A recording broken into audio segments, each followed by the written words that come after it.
Hello everyone. In this video, we will learn to explain how the third law of thermodynamics can be used to define the standard molar entropies of various chemical substances, to calculate the delta S naught of a given reaction using standard molar entropy values of reactants and products. In the earlier videos, we learned that enthalpy is a state function. That is, its value depends only on the initial and final position of a system. We used this to calculate the enthalpy change of a reaction from the enthalpies of formation values of reactants and products. Similar to enthalpy, entropy is also a state function. Therefore, we can calculate the entropy change of a reaction from a set of reference entropy values of reactants and products. These reference values are called standard molar entropies.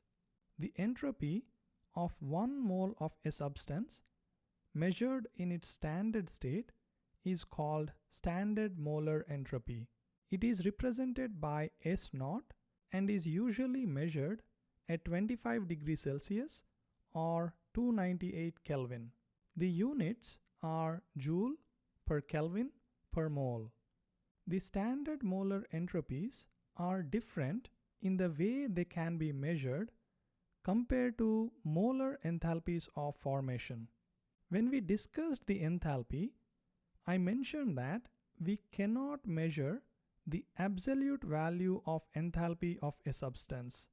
That is why we used the values of enthalpies of formation of products and reactants to calculate the enthalpy change of a reaction. However, for entropy, we can measure the absolute value of it by using third law of thermodynamics. The third law of thermodynamics states that at 0 Kelvin, that is absolute zero, the entropy of any crystalline substance is 0. We know that the temperature is a measure of average kinetic energy of all the particles present in the system. Therefore, as the temperature decreases, the average kinetic energy of the particles decreases. Now, imagine what happens to the average kinetic energy at 0 Kelvin, which is the lowest possible temperature. At this temperature, all the particles inside the system comes to a complete stop. That is, they have zero kinetic energy, no translation motion, no vibrational motion, and no rotational motion.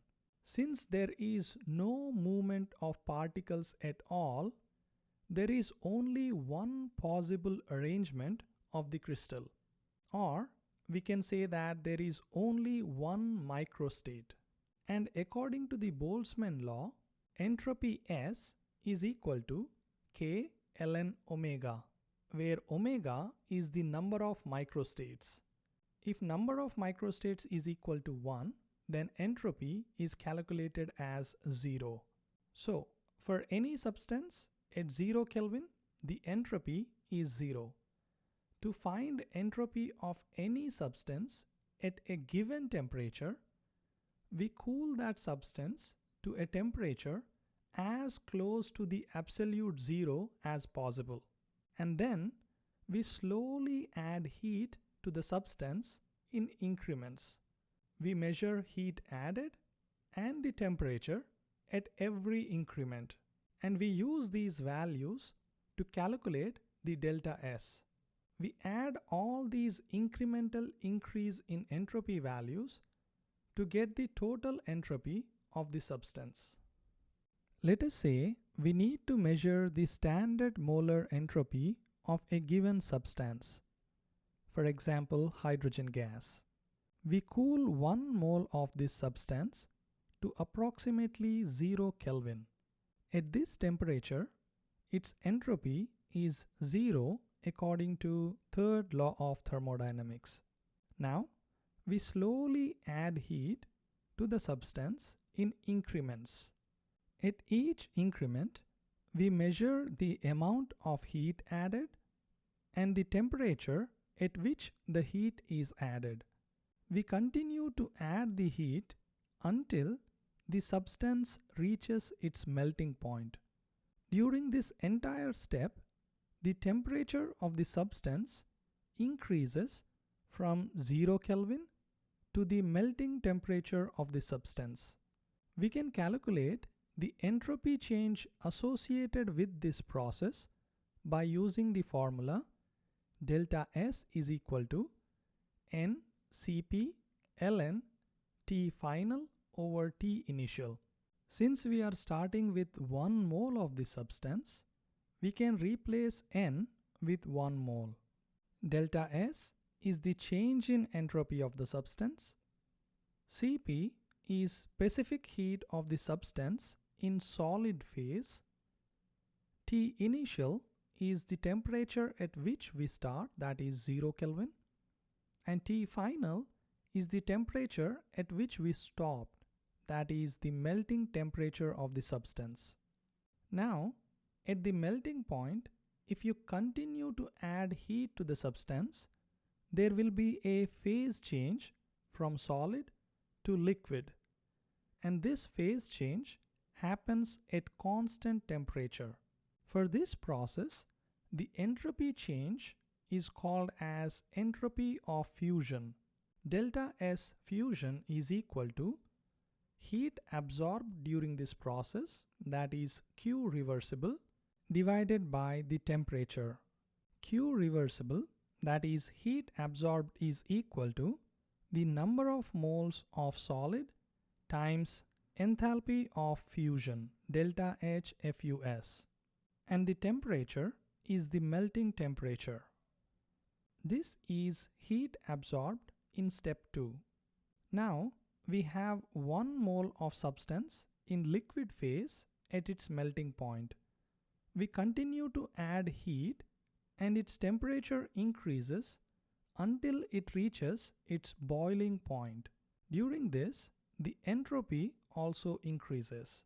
The entropy change for this step is delta S is equal to Cp ln T final divided by T initial, where Cp is the specific heat capacity of the liquid at constant pressure, Ti is the melting temperature, and Tf is the boiling temperature. Once the liquid reaches boiling point, there will be a phase change from liquid to gas. For this process, the entropy change is called as entropy of vaporization. Delta S vaporization is equal to Q reversible divided by T, which is temperature. And Q reversible can be calculated by multiplying the number of moles of the liquid times its delta H vaporization. And T is the boiling temperature of the substance. Next, we have 1 mole of substance in the gas phase at its boiling point.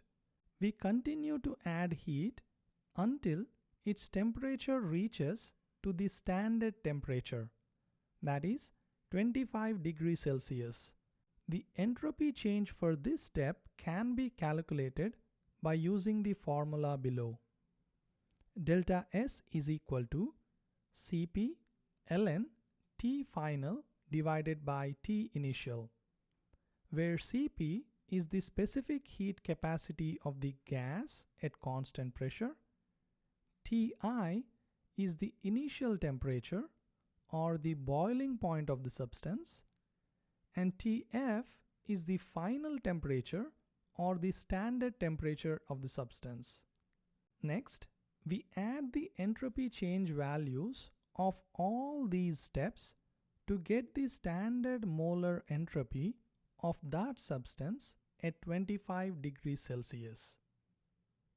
The standard molar entropy values of various substances are measured and tabulated.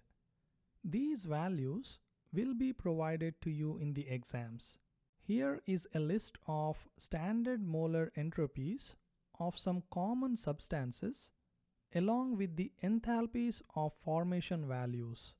For hydrogen and oxygen, the standard enthalpy of formation is 0. Since these elements are in their standard states, by definition, their enthalpy of formation values are 0. However, their standard entropy values are non-zero, and they are calculated in the same way we discussed in the earlier slide. We start with hydrogen solid at 0 Kelvin and heat it up to 25 degrees Celsius and add up all the incremental changes in the entropy to calculate the standard molar entropy of hydrogen. We do the same thing for any substance whose standard molar entropy has to be determined.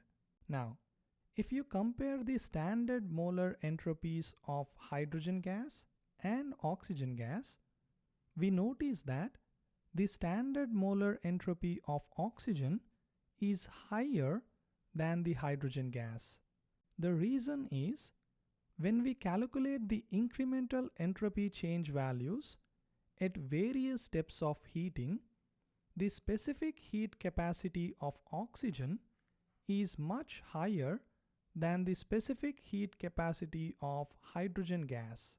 Now, why is this? The specific heat capacity is the amount of heat absorbed to increase the temperature of a substance by 1 degree Celsius.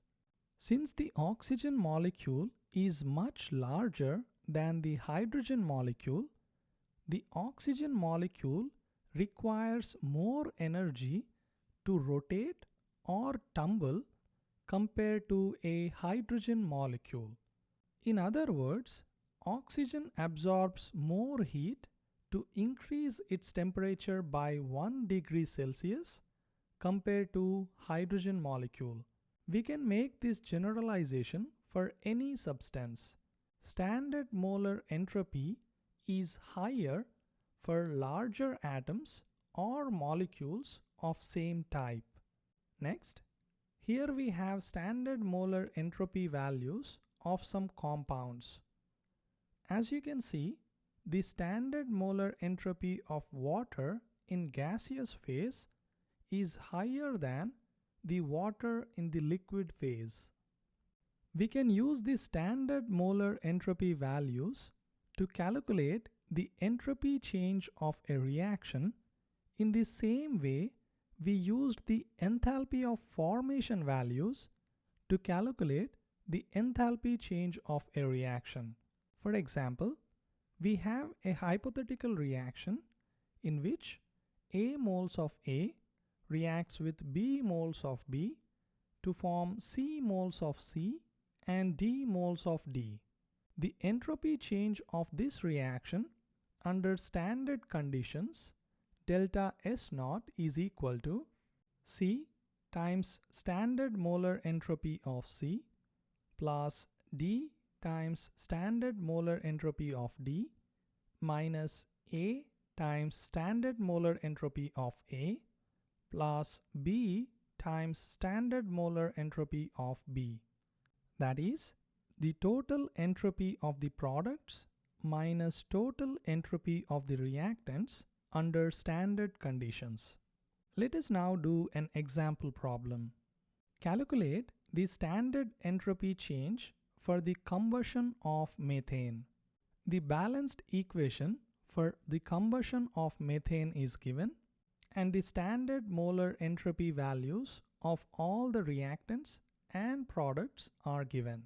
According to the formula, the delta S naught of the reaction is equal to 1 times the standard molar entropy of carbon dioxide plus 2 times the standard molar entropy of liquid water minus 1 times the standard molar entropy of methane plus 2 times the standard molar entropy of oxygen.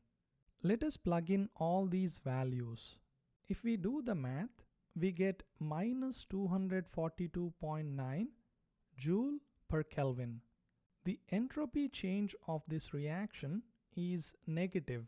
That means the entropy decreases as the reaction proceeds in the forward direction.